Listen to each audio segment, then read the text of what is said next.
السلام علیکم۔ مواقعات مدینہ یا واقعہ مواقعات۔ لفظ مواقعات عربی زبان کے لفظ اخ سے بنا ہے جس کا معنی ہے بھائی۔ یوں مواقعات کے معنی ہوئے بھائی چارہ کرنا یا بھائی بنانا۔ یہ واقعہ ہجرت مدینہ کے بعد حضور اکرم صلی اللہ علیہ وآلہ وسلم کے حکم سے مہاجرین و انصار کے درمیان پیش آیا تھا۔ اس واقعے میں حضور اکرم صلی اللہ علیہ وآلہ وسلم نے مدینہ منورہ کے مقامی مسلمانوں یعنی انصار صحابہ رضوان اللہ عنہم اجمعین کو مکی مسلمانوں یعنی صحابہ کرام مکہ مکرمہ مہاجرین صحابہ کرام رضوان اللہ عنہم اجمعین کا بھائی بنایا۔ اور اس مواقعات کا ایک اصول یہ تھا کہ اگر کوئی انصاری وفات پا جائیں تو ان کا ورثہ جو ہے اس میں مہاجر بھائی بھی شریک ہوتے تھے۔ تو اس مواقعات کی ابتدا حضور اکرم صلی اللہ علیہ وآلہ وسلم نے حضرت ابو بکر صدیق رضی اللہ عنہ کو، حضرت اتبان بن مالک رضی اللہ عنہ کا، حضرت عمر رضی اللہ عنہ کو، حضرت خارجہ بن زید رضی اللہ عنہ کا اور حضرت عثمان رضی اللہ عنہ کا، حضرت اوس بن ثابت رضی اللہ عنہ کا بھائی بنا کر فرمائی۔ سیدنا حمزہ رضی اللہ عنہ اور سیدنا زید بن حارثہ رضی اللہ عنہ کا آپس میں مواقعات کرایا گیا۔ یہ مواقعات حضرت فاطمہ بنت قیس رضی اللہ عنہ کے گھر ہوا تھا۔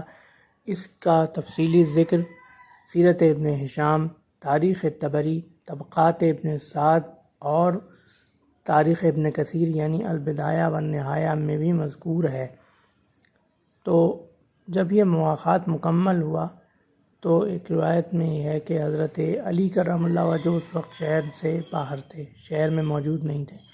تو حضور اکرم صلی اللہ علیہ وآلہ وسلم جب مواقعات مکمل کر چکے اور تمام مہاجرین اور انصار آپس میں بھائی بھائی بن گئے تو سیدنا علی رضی اللہ عنہ اس کے کچھ دیر بعد حاضر ہوئے، اور جب انہیں پتہ چلا مواقعات مکمل ہو گیا ہے تو حضور اکرم صلی اللہ علیہ وآلہ وسلم کے پاس آبیدہ ہو کر حاضر ہوئے اور کہا، حضور مجھے آپ نے کسی کا بھائی نہ بنایا، میرا آپ نے انتظار نہیں فرمایا۔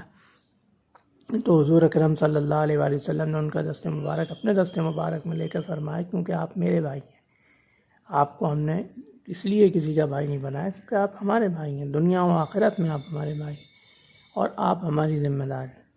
باقی تمام صحابہ کرام کو ایک دوسرے کا بھائی بنایا تھا، اور حضور اکرم صلی اللہ علیہ وآلہ وسلم نے اس مواقعات میں حضرت علی کرم اللہ وجہہ کو دنیا و آخرت میں اپنا بھائی قرار دیا تھا۔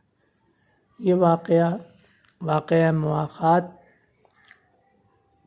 دراصل ویسے تو ایک یہ مذہبی بھائی چارے کی علامت تھا، لیکن اس کا ایک مقصد اور بھی تھا کہ چونکہ مکہ مکرمہ سے جو صحابہ کرام ہجرت کر کے تشریف لائے تھے ان کی اکثریت مالی اعتبار سے کمزور تھی، یعنی وہ اپنا سب کچھ مکہ میں چھوڑ کے آئے تھے، تو انہیں کچھ مالی استحکام دینے کے لیے یہ ایک وقتی تدبیر بھی تھی اور اسلامی اخوت کو اجاگر کرنے کا ایک طریقہ بھی تھا۔ اس طرح واقعہ مواقعات مدینہ منورہ میں وقوع پذیر ہوا، جو ایک عرصے تک قائم رہا، اور اس میں وراثت کا جو قانون بنایا گیا تھا کہ ایک انصاری فوت ہو جاتے تو مہاجر کو ان کا حصہ ملتا، یہ اس وقت تک قائم رہا جب تک کہ آیت میراث نازل نہ ہو گئی، ترکے والی آیت کی، جس میں صرف رشتہ دار ہی ترکے میں وارث ہو سکتے ہیں۔ تو یہ تھا واقعہ مواقعات کا تفصیلی بیان۔ اللہ حافظ۔